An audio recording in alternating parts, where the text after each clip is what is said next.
सोलापूरच्या फेमस भाकरी, 1 महिना टिकणाऱ्या भाकरी. हे बघा, एक ग्लास पाणी गरम करून घेतलं, 6-7 भाकरी होतील एवढं पीठ घेतलं, त्याच्यात हळद टाकली, मीठ टाकलं चवीनुसार, तेल टाकायचं 1 चमच. आणि हे बघा असं मीठ टाकून गरम पाणी टाकून पीठ मळून घ्यायचं. असं गरम पाण्यातच पीठ मळून घ्यायचं, मग छान होतात भाकरी. हे बाजरीचं पीठ आहे 2 वाटे, 6-7 भाकरी होतील असं बाजरीचं पीठ घ्यायचं. आपण गॅसवर पण बनवू शकतो बाजरीच्या कडक भाकरी, एकदम कडक, 1 महिना टिकतील, कसलाच खराब होत नाही. फक्त पाण्याचा हात नाही लागून द्यायचा त्याला. आणि चुलीवर पण बनवतात, पण आपल्याकडे शिटीला चूल नसते ना, मग आपण गॅसवर पण बनवू शकतो. एकदम कडक भाकरी अशा पीठ मळून घ्यायचं मस्तपैकी छान. आणि नंतर पोळपाट घ्यायचा, पोळपाटात थापायची भाकर मस्त, असे 2 हाताने असं पीठ टाकायचं पोळपाटावरती आणि भाकर थापून घ्यायची. ज्याला कुणाला येत नसेल ना सोलापूरची, प्रवासामध्ये खूप चांगली, म्हणजे 2-3 दिवस तर आपण कुठं जायचं असेल तर ह्या भाकरी अशा घेऊन जायच्या सोबत.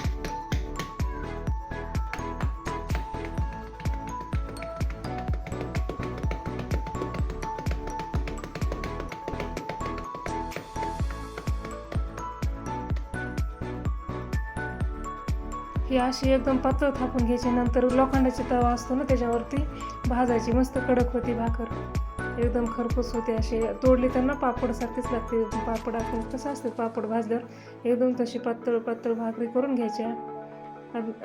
15 दिवस आपल्याला जरी कुठं जायचं असेल तर घरून घेऊन जाऊ शकतो आपण ह्या भाकरी. चटणी, शेंगदाण्याची चटणी मस्तपैकी, ठेचा वगैरे, ताकातल्या मिरच्या, अजून काय काय नेऊ शकतो आपण. हे बघा, अशा कडक भाकरी बनवल्या गॅसवरच मस्तपैकी.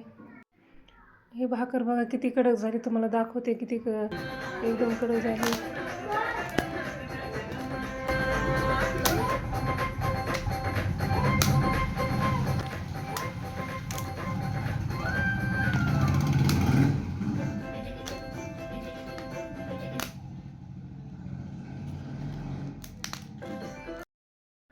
8-9 भाकरी अशा बनवून घेतल्या. अजून बनवायच्यात मला, पण नंतर बनवणार आहे. मुलं वगैरे झोपल्यावर, प्रज्वलचं जेवण वगैरे झाल्यानंतर बनवणार आहे. तोपर्यंत एवढ्या बनवून आजचा हे मिनी ब्लॉग मी इथंच एंड करते. तुम्ही पण बनवून बघा भाकरी. तोपर्यंत बाय बाय.